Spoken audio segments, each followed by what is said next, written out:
Hey everybody, it's John Corelli, your average guy with his average guy opinion for the day.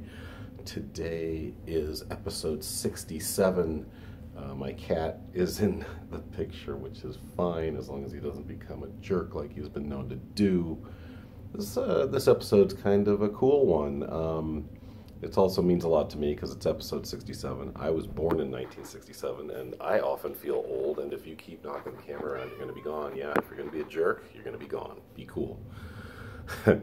But yeah, sometimes I feel old, and I'm 53. Check this out. My ex-grandmother-in-law is turning 100, I believe, tomorrow on March 9th, but I got to check. It might be today. This is an incredible woman with an incredibly long life. Let's put it into perspective for a minute before we go into some of the details of her life. She was born in 1921, okay? 1921. She's a year older than Betty White. Betty White just turned 99 in January. She's got 10 months on Betty White. So there's some perspective for you. She remembers things because she was a child when these happened, but she wasn't a baby. She remembers the stock market crash of 1929. She remembers the ensuing depression that hit England and other countries, often at least as hard as it hit the United States. She was in her 20s when World War I was going on, so she remembers that very well. Her husband, Reginald, who passed away, I think, when he was in his 80s, so a good 15 years ago, maybe 20 years ago. I think about 15 years ago. He worked in a factory there. She's from northern England. She's from a town called Darlington, I believe. I haven't checked on her birth certificate. She's so old they didn't have birth certificates back then. I'm kidding about that one. But this is an amazing person and amazingly vibrant too. You'll see her picture and you won't believe that this woman's 100. She looks probably 80. So her husband worked in the foundry. Yes, you're gonna not jerk this up too much, please. So Reggie worked in they're from northern England. So as far as I know, they did not actually see the war at all. At least not, they didn't hear bombs.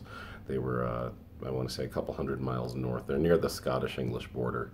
So I don't think any bombing raids got near them. But Reggie did work in a factory in Darlington and helped supply armaments for the war in that factory.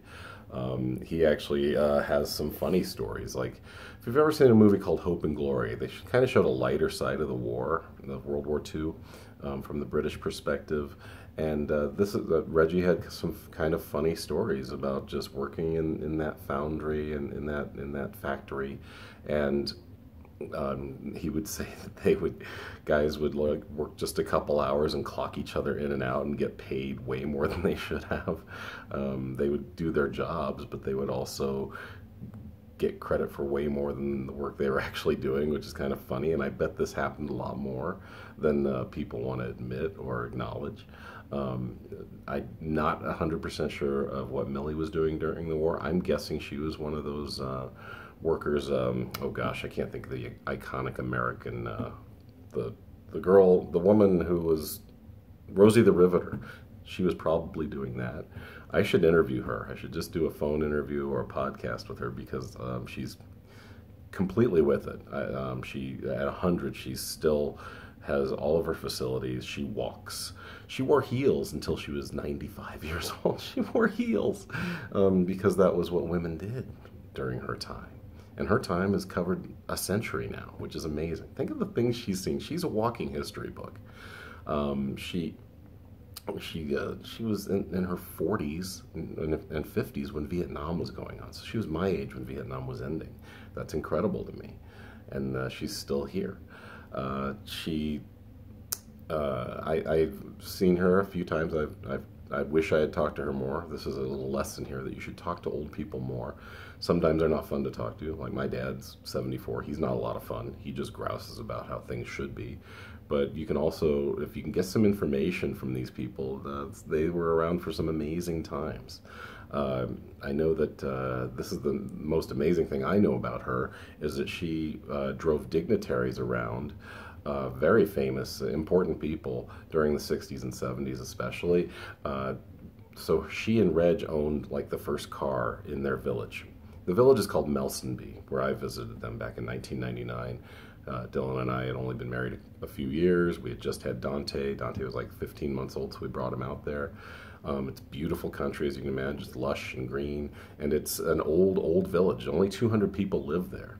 The church was built, I believe, in 1745 or something like that. It's this town, this tiny little town, is older than our country, has buildings that are older than our country. So it's really cool. It is, and it's very simple. There's a pub, because there's a pub in every town, of course. That's not only a place to drink, it's a place where people gather socially, way more at a different level than we do here in the States. Well, we probably do it the same in small towns. In the city, it's different, obviously. But, so, there's a pub, there's a little post office, there's a general store. There's a guy that comes out in a van and delivers fish and chips twice a week. Their house was old. Their house was heated by coal, at least partially. There's a guy that comes, or used to come, and deliver coal in a bag for the whole week. Here's your coal for the week. She had a machine that you wash the clothes by hand. The two rollers, and you scrub, and then you send it through to wring it out, and then you line dry it. Which is not easy in northern England because it's very humid and often cold.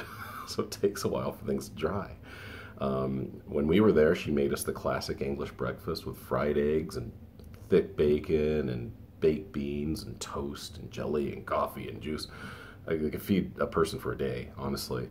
But yeah, so back to what her big thing, and I should really know more about her before I do a 10-minute video. Maybe I'll come back and do a backup one, or like I say, maybe a phone call or a podcast with her would be really cool. But she helped raise her only son Keith, who was my ex-wife's dad, and so she did that. And Keith was born in the 40s. She raised him in the 50s and 60s. And in the 60s, she went back to work and drove people like Princess Margaret around. She drove Jimmy Carter around when he visited England back in the 70s when he was president. So that's really cool. Like I said, just an incredibly vibrant, intelligent person, a busybody, which gives me hope, because I've always been a busybody, not at her level though. She's always like, she was always the first up and the last down when it came to like serving people. She's like, here you go. She'd sit down, eat real fast, and be up and just collecting plates. That's Millie Forster. And it's just an amazing story that she's made it to 100 and is still doing great. I honestly could see her living another 10 years. There was a video that I will attach with this. I'll probably put it in the comments on Facebook. It's only a 51-second video, but the local news source, I believe I can't remember, but it'll be on there. But the local news in England did a small little thing on her because she is turning 100, and it's very cute, and it talks mostly about her driving people around in the 60s and 70s, but also shows her on the back of a motorcycle, some dude. She's in her 90s, just smiling with her little helmet, just zoom, here we go. And I will also post a picture of her on the thumbnail of this because, like I said, she looks amazing. She doesn't look like she's 100. I'm 100, I'm dead. She's 100, she's ready to keep going and doing stuff, which is amazing. I don't know if I have too much to say else about her, except, she's the grandmother of my ex-wife, and so my kids have some of her in her, and that's pretty cool too. I don't know. I guess that's it. I just think she's an amazing person, and I wish I had gotten to know her better. She doesn't travel like she used to. The transatlantic travel is not easy on anybody, but especially when you're in the triple digits, it's even harder. So I will attempt to get a hold of her and see if she wants to do some sort of podcast or something, because I think that'd be a good way to back up this episode, because I really haven't done her justice. But I know someone who's 100, and I know someone who's a very vibrant 100, an accomplished 100, and I just think it's so damn cool. So that's it. I'm ending a little short. I can do better, and I think I will do better, and I will try to contact her and see if we can get a discussion going and maybe do a 10-minute video with her actually telling me about her life experiences. Thanks for your time, guys. See you soon. Average Guy Opinions. See you at episode 68. Thanks. Bye.